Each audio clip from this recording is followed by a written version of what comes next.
Major Lyman L. Hubbard Sr. was a Springfield native, a pilot, and a hero during his military and his civilian life. He was a member of the famous Tuskegee Airmen who distinguished themselves in their race during World War II. Although he and his fellow pilots were expected to fail, Major Hubbard and his African American comrades succeeded with flying colors. His inclusion in that unit must have been tough. Major Hubbard and his comrades succeeded in the face of adversity.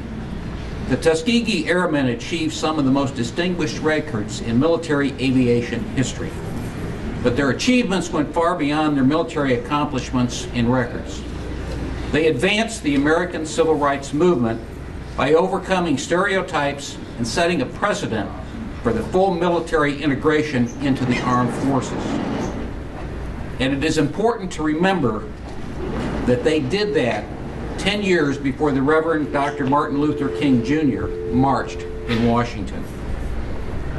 As we look to the future to continue to strengthen the bonds of equality, not only here in Springfield, but throughout our entire nation and the world, we must begin by studying the past. The new Abraham Lincoln Capitol Airport Museum will be a great place to start our local search.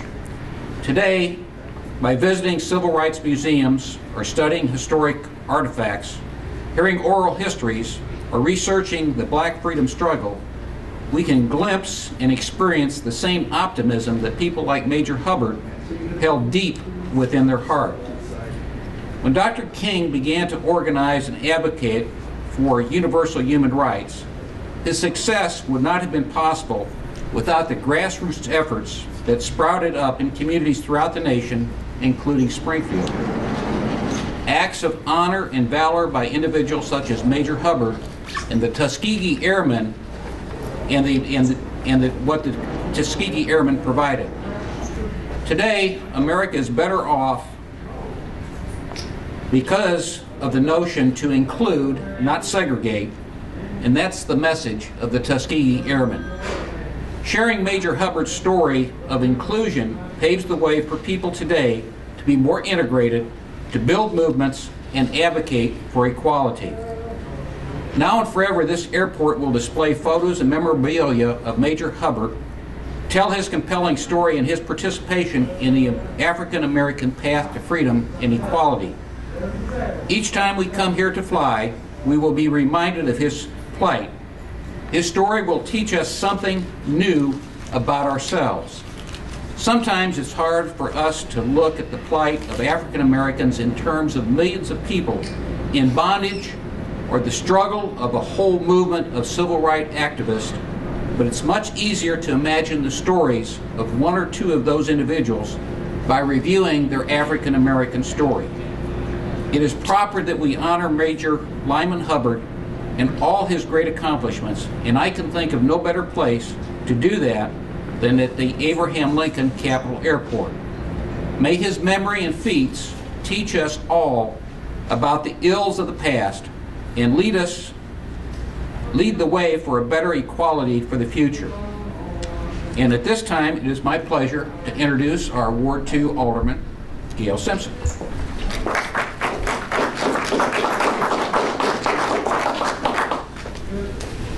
If I could have the brother's family.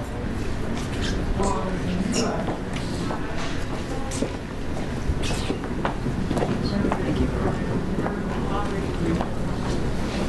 Good morning. This is indeed a great day in the history of Springfield, the home of Abraham Lincoln. This is, of course, Black History Month, and unfortunately, not enough attention is paid to, in the public arena, to the contributions of Black Americans. Not enough history is taught in our schools, and this leads to questions as to why we should even celebrate the history of Black people. Until we all become knowledgeable, there will continue to be a racial divide, not only in Springfield, but across this country. You can't realize, know, respect, and understand until you know what, why, and how. I am so proud to stand here with the sons and the family of a great man whose contributions to this country kept us safe and free. Tuskegee Airman Lyman Hubbard Sr. endured, but he never gave up despite many obstacles. That his sons would want to share their legacy with all who come through this airport shows a level of unselfishness similar to what their father demonstrated in his service to this country and in turn Springfield. I want to thank the family, Mark Hanna, Beverly Peters, for working with me to make this happen, Mayor Houston, who did not hesitate, and of course the media for bringing this history to the citizens of Springfield. And I am glad to celebrate this momentous moment, part of Springfield's great history. Thank you.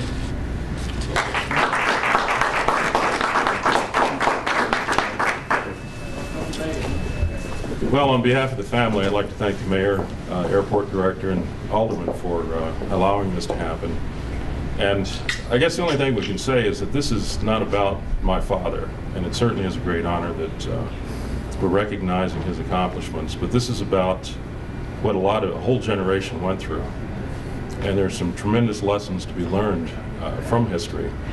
And hopefully the politicians of today in Washington will take a closer look at what the nation was able to do during that time frame to overcome racial prejudice and some serious issues through compromise and thoughtful dialogue. And medals that belong to my father that he earned during active duty service. At the top of the display is a bronze version of the Congressional Gold Medal that was awarded to Tuskegee Airmen. It was during the Bush administration, I guess about 7-8 years ago. And the Congressional Gold Medal was on display in the Smithsonian, and the individuals who participated in it or belonged to the unit were able to obtain the bronze version. This is his graduation photo from primary at Tuskegee, and he was essentially a bush pilot in Alaska for about 3 years in the early 50s, and later transitioned to the EC-121, which was the early airborne early warning system, the radar domes you can see on top of the aircraft. And I believe he was one of 2 African-American command pilots who flew that. Don't quote me on that number, but there were only 1 or 2. Those are his command pilot wings, and his medals, Bronze Star, Air Medals. Those are Vietnamese command pilot wings when he had combat tours in Vietnam. He also flew out of Thailand over Laos and Vietnam towards the end of the Vietnam conflict. And he was in the Titan missile program for several years, based at Lowry Air Force Base, and his rank insignias. And over there is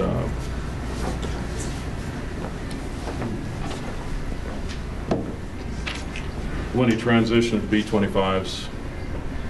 This is taken out, obviously, outside one of the aircraft he flew. And he was an instructor pilot in B-25s for several years. And this one was awarded by his squadron because essentially he was a bush pilot for 3 years in Alaska when they were installing the dew line. And he was one of 2 officers in his unit who had a top secret clearance because he had graduated from radar school. So he flew to all those sites and actually had signed for a couple of them. He was proud of that he actually had to sign for a site and he owned it.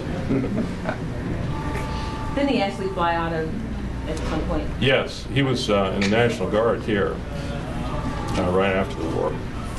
And it's ironic because they didn't want him in the unit initially.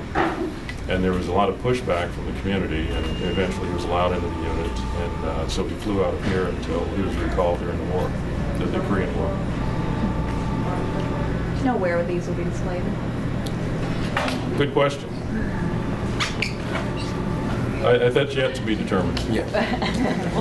It's my understanding that the museum currently is on the other side of the secured location for passengers, and at some point that area will be brought out to the area where the public, anyone coming into the airport, will be able to look at the artifacts in the memorabilia.